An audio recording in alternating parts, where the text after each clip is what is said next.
Welcome back to the Crimson Sith channel. We have an exciting battle today, quite a large one. We have a 300 point versus 300 point battle.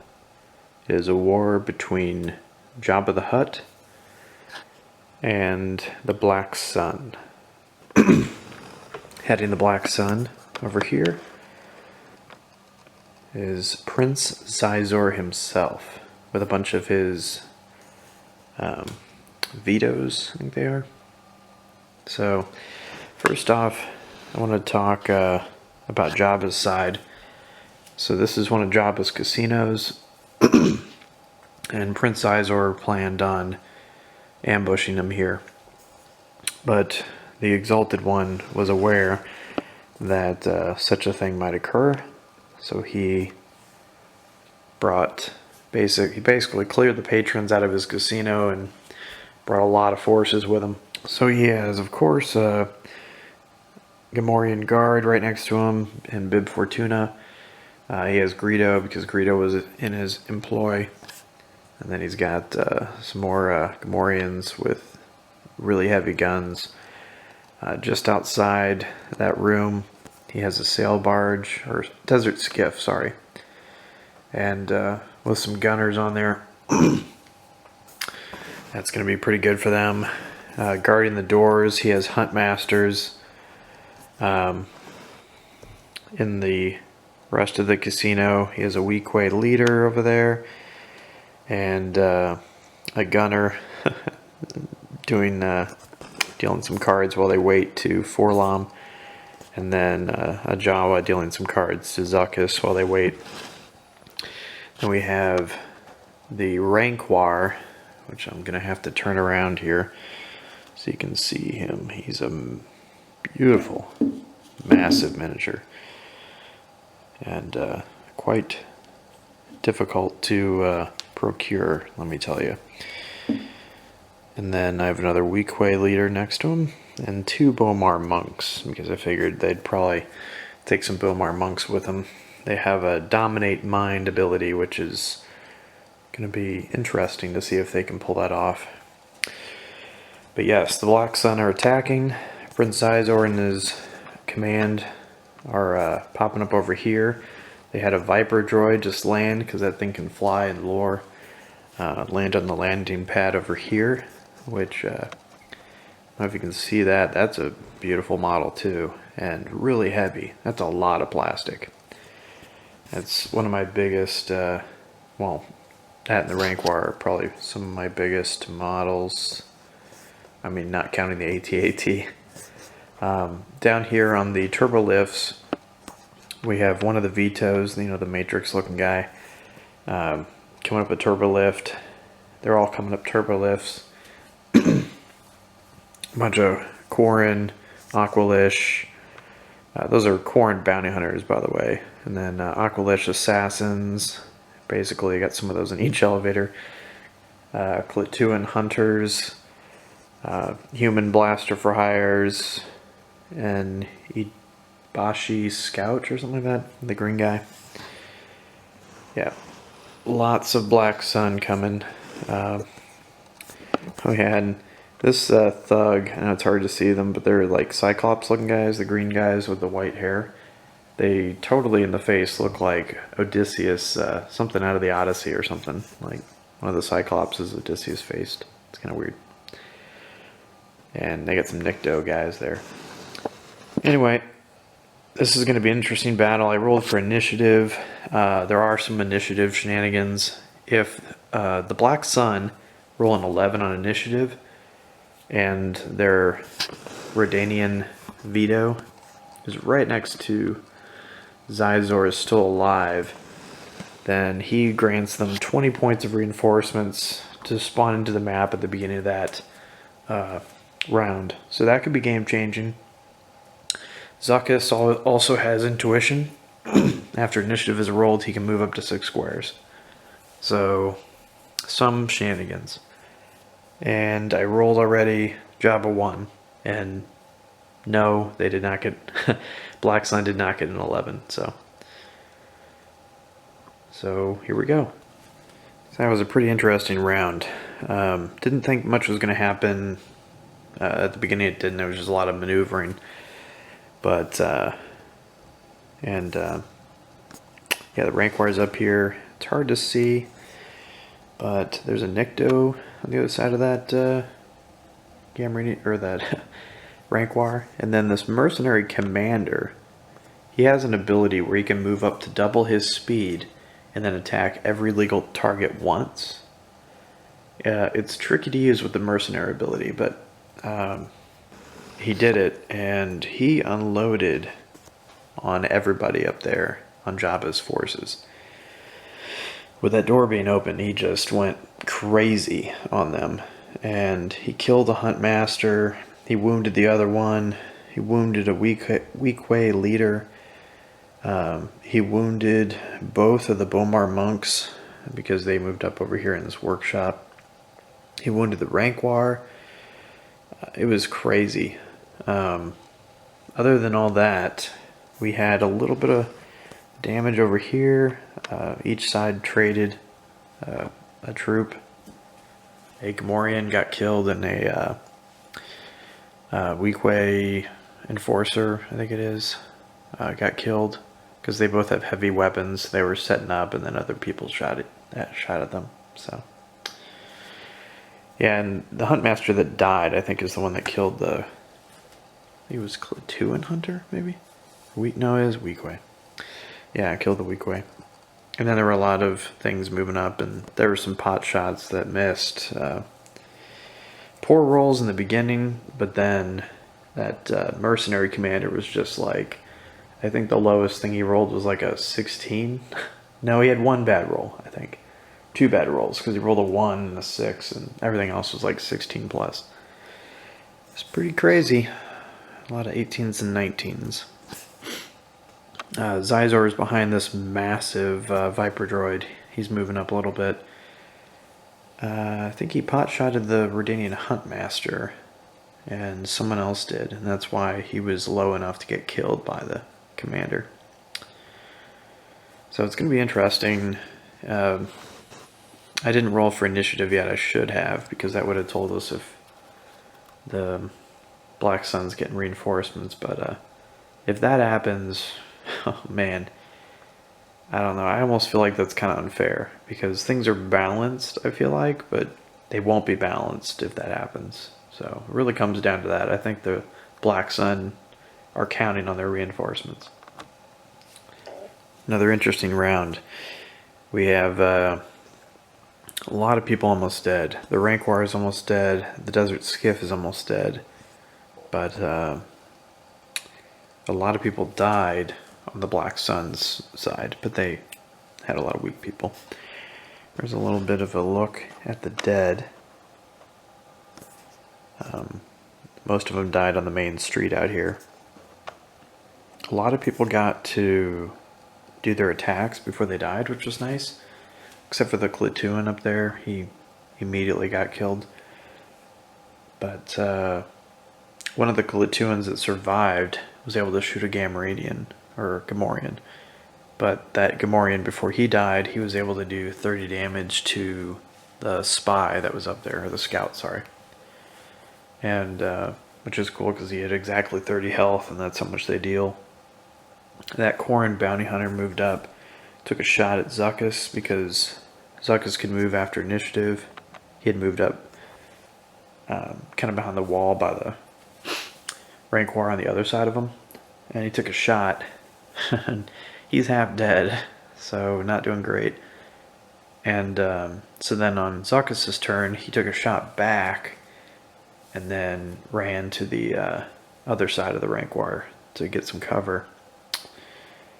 Important of kind of a notable thing, there was an ion blast from that Jawa that hit the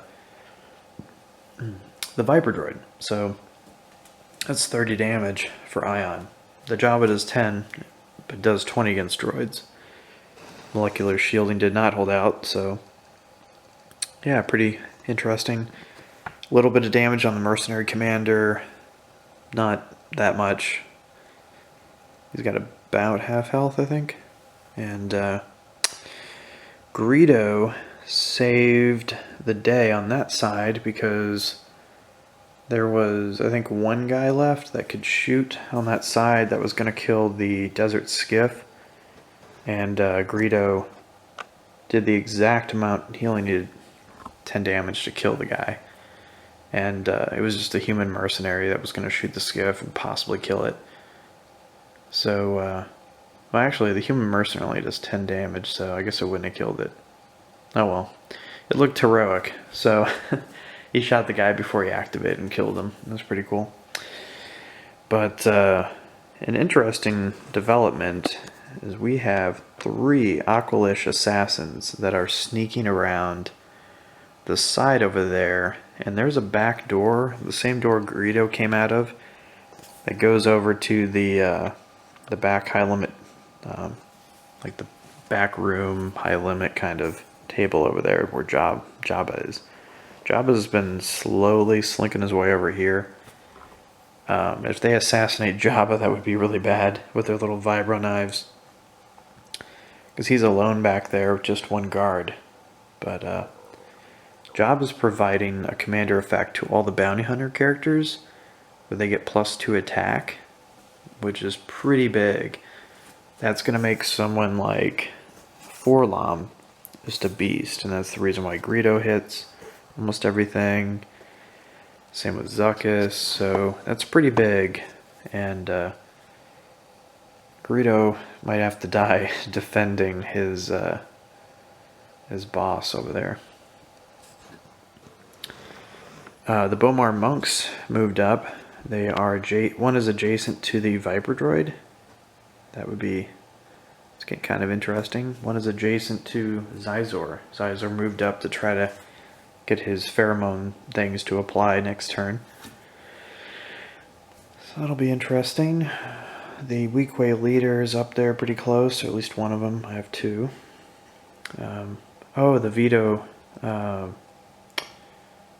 Rodanian. He took a shot at the Weequay leader and missed, but he moved back because he was getting kind of within range of everybody, and still is if they move, but he's the guy that grants reinforcements if Black Sun rolls an 11, so that's huge. I also forgot to mention there's a lot of effects the Black Sun has to evade because of different vetoes and stuff like that. A lot of commander effects in this game. Makes it a little confusing, but we'll get through it. But yeah, the front line over there, I don't know, it looks kind of cool how it's symmetrical, but they're going in. That guy's leading those forces. There's not much on the street up there. There's a little bit more than you can see. Just another human mercenary. Oh, and the Major Domo is right behind this huge animal, the Rancor. It's going to be tough to move over there. So anyway, let's go into the next round and see if there's reinforcements. Okay, so this turn was absolutely huge. The Black Sun forces are really hurting now. The Rancor did a triple attack, hurt the mercenary commander, killed a thug that was in front of him, and the Bomar monk did dominate mind on Xizor. Xizor ran over there and shot Klaatu and Hunter before he could fire and got killed, or killed him. So Xizor's alive, but he got controlled for a turn. One of the monks, the other monk died over here. Somebody shot the mercenary commander, finished him off. A bunch of people in that room died. They're almost all gone.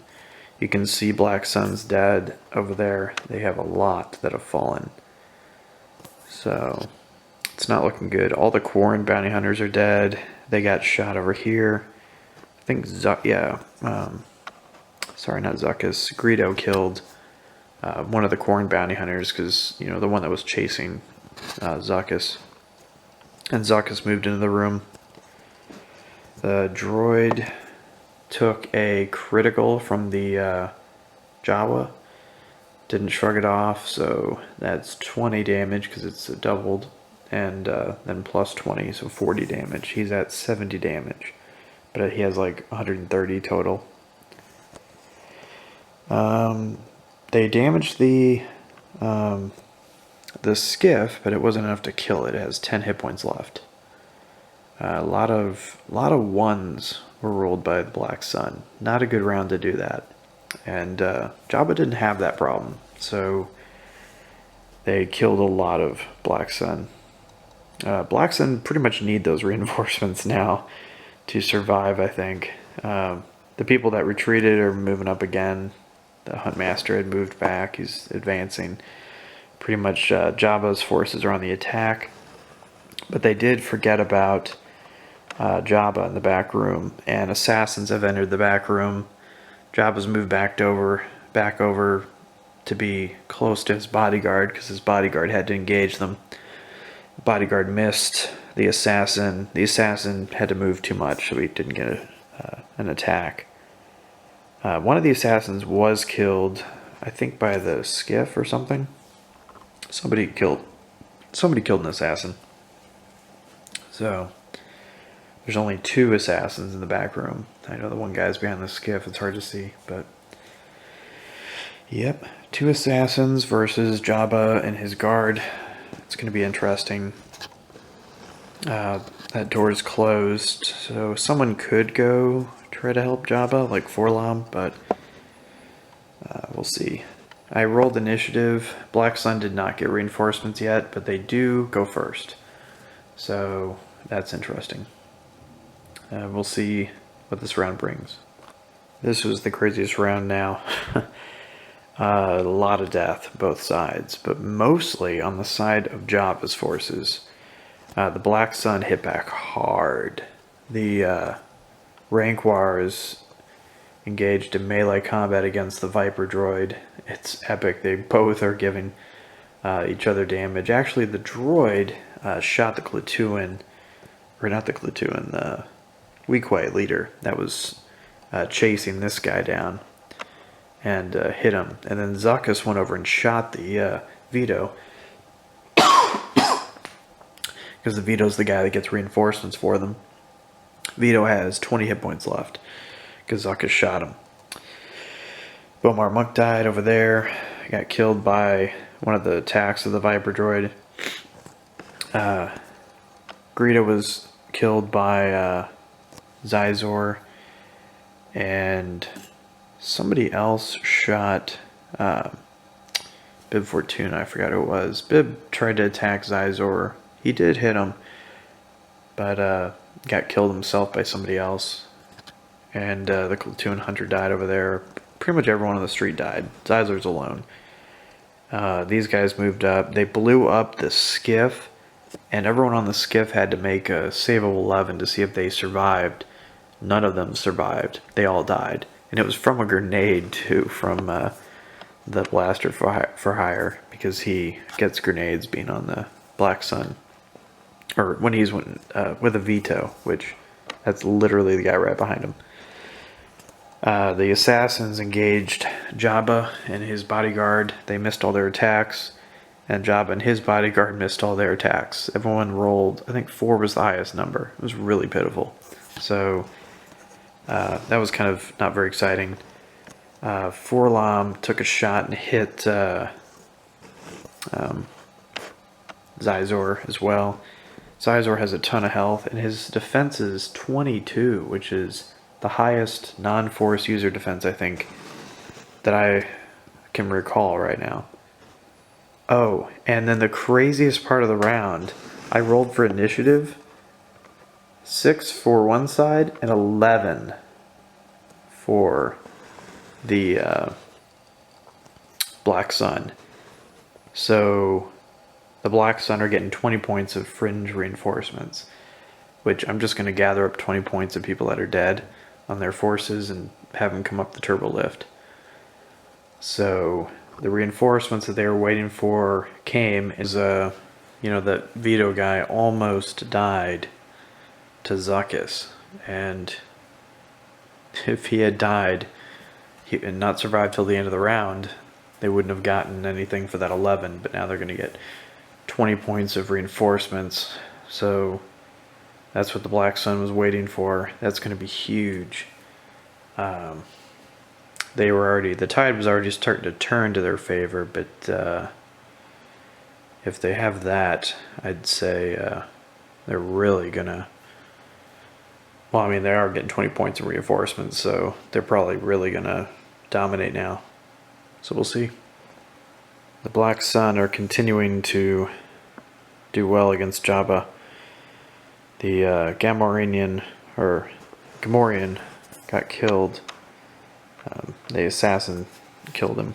Well, and he got shot by the Vito that's doing the Matrix over there. And but there was a guy, a blaster fire, that got killed by the Rodanian. So that helps Jabba. Jabba failed to attack the guards. Same with his guard. I mean assassins. And Prince Zizor got shot by Forlom.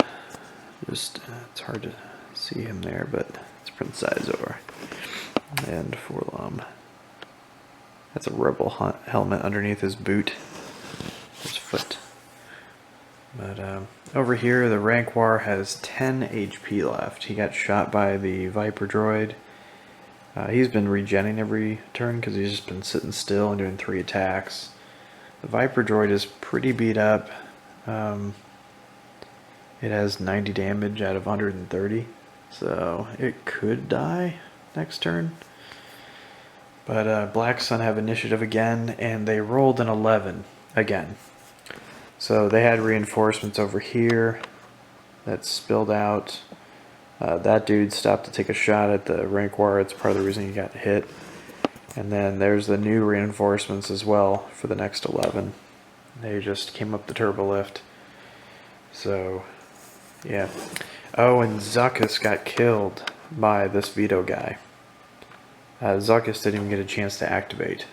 So, he was not able to kill this guy, and, yep. It is not looking good for Jabba the Hutt. He's left all alone, and his forces are just about wiped out with more enemy reinforcements on the way. Just 2 rounds in a row rolling 11s for initiative. That's quite odd. I'm somewhat disappointed by that. It doesn't feel very random, and I even made sure the dice tumbled, so. On to the next. Jabba's pet rank war was killed. And he is pissed, so he's over there eating his own guys. I don't know if you can see the guy in his hand. It's all dark in here now. But,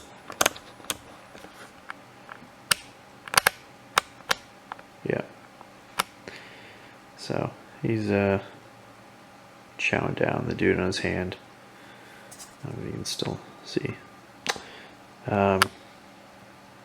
Yeah, people continue to die on both sides, mostly on Jabba's side. The Huntmaster came in and I thought he was going to do something, but he did not. He shot and missed, barely. Jabba actually hit one of his attackers, though, but he didn't do enough damage. The guy's still got half his health. Jabba's getting hit really bad.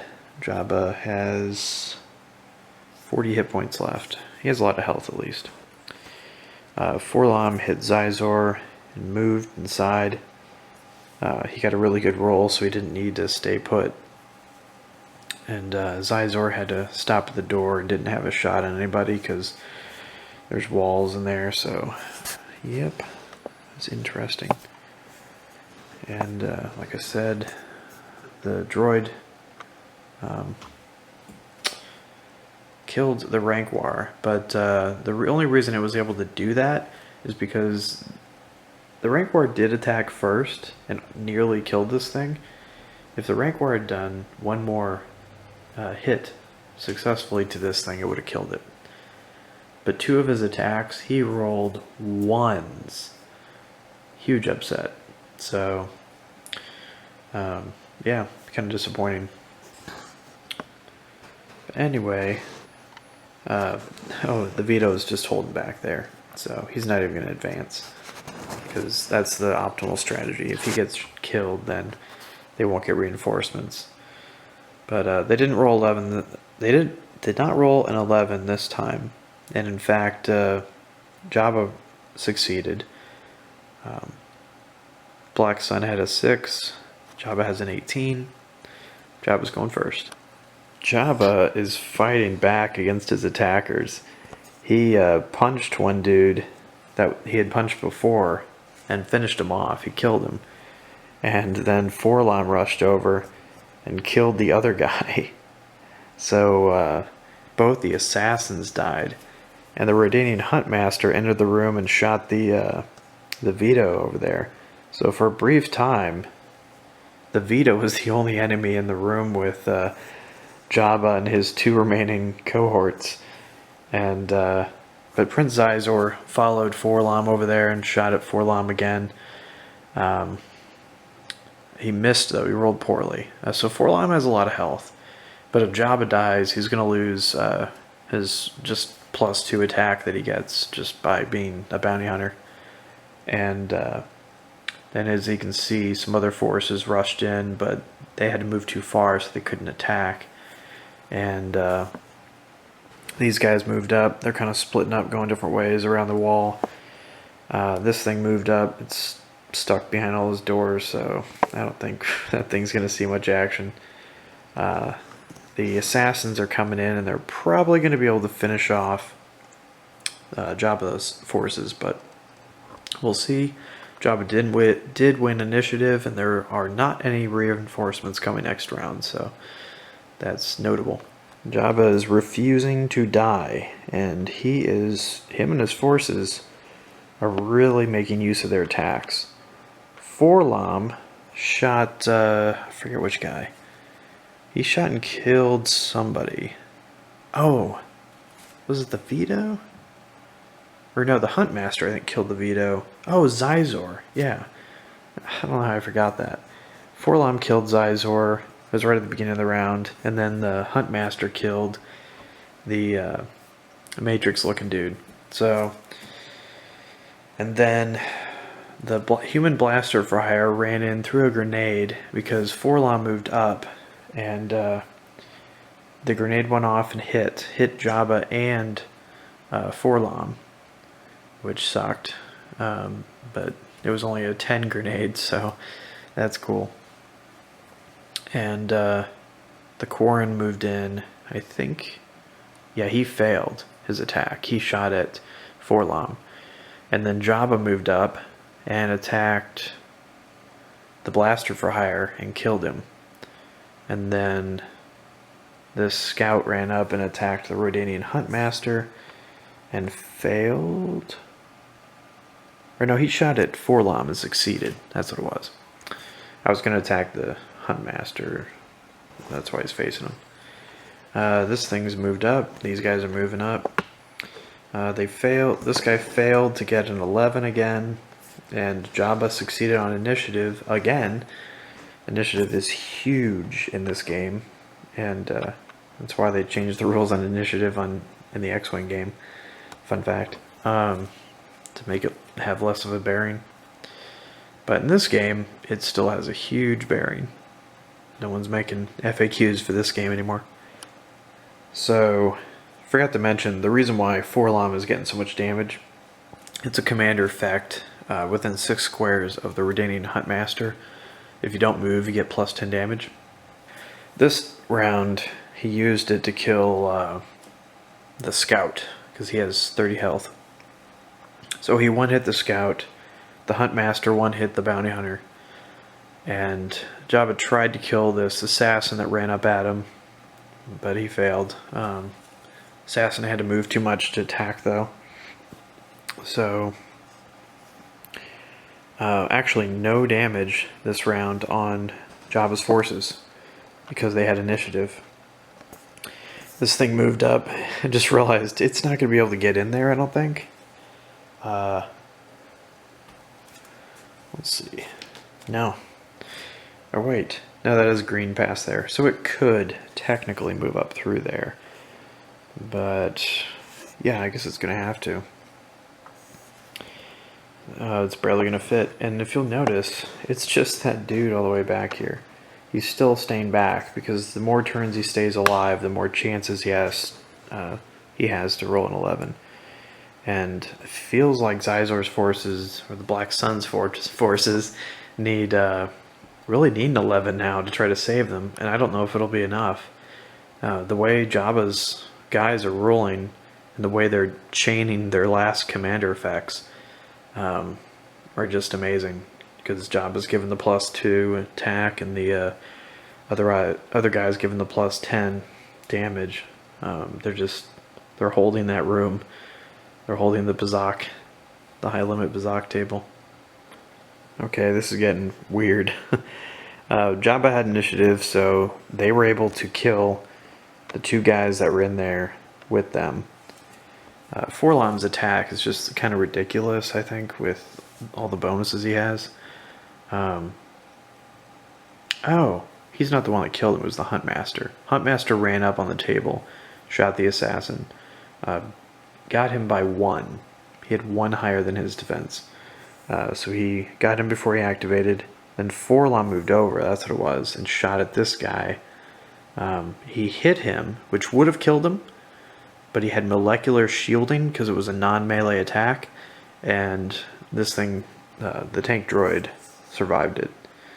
So, super close. Jabba then moved a little bit on the table just to make sure he's fully in cover, and the veto guy did not move. Rolled initiative already. Black Sun lost initiative for like the 4th or 5th round in a row or something crazy. But it was close this time, it was within 2. And they did not get an 11, so. It's looking like, if I had to guess, one of those 2 guys are going to kill that tank droid, since they're shooting first. So it's looking like it's going to be them hunting down that veto guy, hopefully before he gets reinforcements. But I think Jabba has this secured now, which is just, I don't want to say it feels wrong, but just super crazy. But I guess Jabba has got to have gotten lucky over the years or something to be around that long. So as predicted, they were able to kill the Viper droid. Then they moved up and, where it had been. The Redanian Huntmaster opened the door to prepare for Forlom to move up with him next round. Jabba's just staying behind. There's nothing for him to do, really. This guy is just chilling still. So we'll see if they can get to him. Initiatives got rolled. Jabba rolled an 11, which doesn't do anything for him. Wrong side. But finally the trend was broken, and the Black Sun rolled initiative. But it doesn't help them because that veto guy is not going to go out there. He has 20 hit points left. If he gets hit, it's over. So he's going to hold back. I'm probably going to fast forward a bit because this is going to be like several rounds of them going through doors, which is not exciting. So I fast forwarded 2 rounds. Funny note, on the next initiative, Jabba rolled an 11 again. Vito went first again. He kind of is moving over. He made it to the security checkpoint. He's in cover in this like little room. Forlom and the Huntmaster are right behind him, and the Veto won initiative again. So this is going to be a really interesting cat and mouse game. That was a pretty exciting last turn. The remaining Veto had succeeded at the initiative, like I said. So he took a chance, weighed the options, ran out and shot the Huntmaster and killed the Huntmaster. But Forlom was able to run up to the door and take a shot back at him and killed him. So, wow. That was an insane back and forth game. So, it really comes down to the dice. The initiative was huge. Not just with giving reinforcements, but on who goes first, and the last few remaining people were able to hold that Bazak room. That was pretty crazy. Every single character mattered, even Jabba the Hutt, had to take out several guys himself, just using his fists. So, and in the end, it was just 2 people on Jabba's team that survived, just 4-Lam and the Exalted One himself, Jabba the Hutt. So I like that mini that I have. It looks pretty cool. I like all the minis in this game, obviously. So anyway, thanks for watching. It was another nail biter. I hope you get as much excitement out of this game as I do. Like and subscribe. I'm also thinking about doing some other types of videos with some other games again. I know I've done X-Wing. I don't think I'm going to do that anymore, but maybe some Steam games, computer type let's play games. So anyway, let me know what you think of that in the comments. The games I'm thinking about are DayZ, which is a survival game, and Holdfast, which is like a historical war game. So anyway, let me know what you think of that, and obviously suggest more videos of what you would like to see. And thanks for watching and for the subscribes.